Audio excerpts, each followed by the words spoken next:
Hi, my name is Aaron Steinberg. I am 29 years old and I am a mostly retired professional dancer.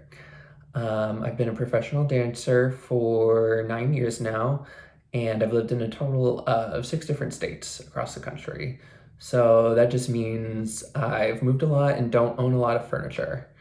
Um, the life of a dancer, it isn't very easy. Some of the movies and series out there, while they are an over exaggeration, they're kind of true. It's all based on fact.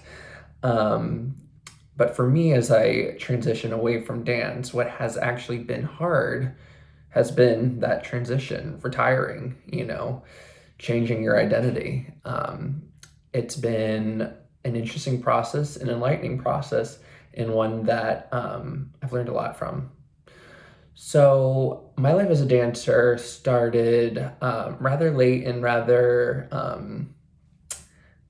uh, not quite the norm. I started when I was 17, which is considered very, very late for anybody, guys and girls.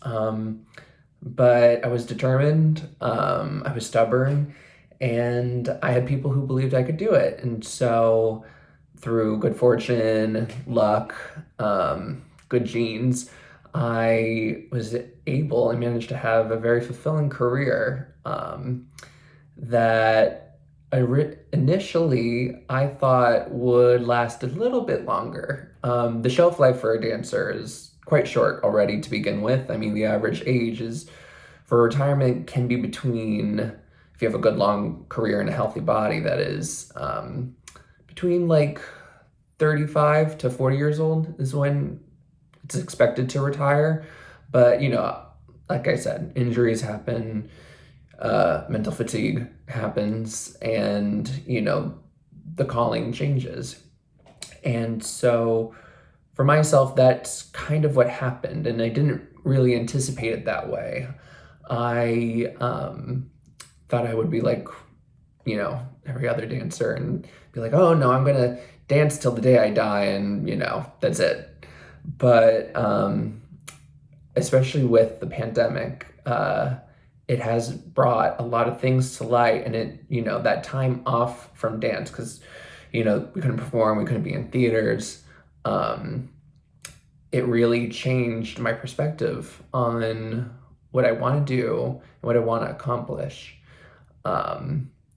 And so, with that being said, once I had made my decision to retire and transition over into what we call like normal life, I thought it would be kind of easy. I thought I could just, walk into, the new world and be a new person. But the baggage that I came with from the dance world was quite unexpected, and it also took me by surprise.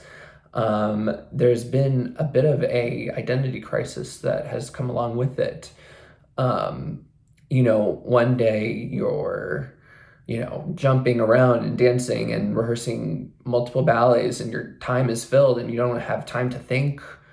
And the next day it's all done. And you're finally left alone with your thoughts, and you're like, oh, damn, there's a lot in here.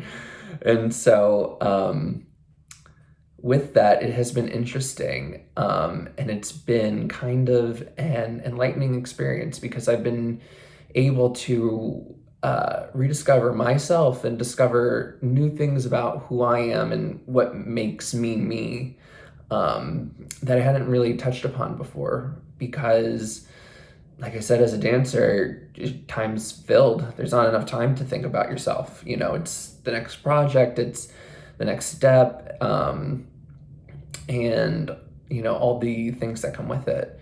And so, while I was initially caught off guard by the transition, I've learned a lot of different things, and I've picked up new hobbies, and I've changed as a person, and I would hope I have changed for the better. And so I begin now a new journey of self-discovery, of, getting in touch with what makes me tick and with what I want to do with my life now. Um, and it's exciting because I look towards the future and I see that the possibilities really can be endless. And, in the dancer community, we always say that a dancer dies twice in their life, once when they retire and then when they actually die. But I would rather see it as a rebirth and the beginning of a new part of my life. So, yeah, that's my introduction. Thank you.